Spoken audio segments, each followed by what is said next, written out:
The most helpful forms and checklists for an efficient student orientation to the practice facilities and policies. The easiest way to make sure your practice is prepared for a smooth student placement is to have the right tools and resources ready. That is why in this section we'll cover the most frequently used forms and templates you'll want to use with your students. A trainee doctor is expected to have all the same confidentiality everybody working here is. And there's a confidentiality form all my staff sign here, and there's one that the trainees sign at the university before they get here. Patient consent forms, definitely always ask them to read it and sign it to let us know prior to going in to see the doctor.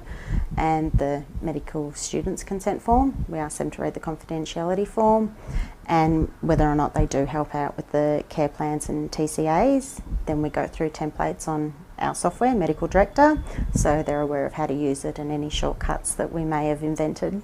All the documents covered can be downloaded from the Download section to the right of this page. Among the available downloads, you will find the following templates.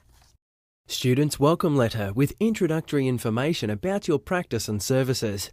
It's a good idea to include your practice information sheet or brochure along with this letter. An orientation checklist for the student, where you can include more detailed information about your practice facilities and services, a list of key staff names and roles, as well as who the student can contact if they have any questions or issues. Student registration form, where they can fill out essential contact information, such as best phone number and emergency contact. Privacy and confidentiality form for the student to sign.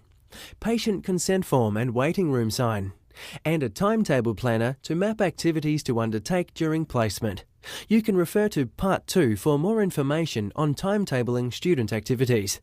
In this day and age in general practice, having a computer system for your records is about as important as having a stethoscope.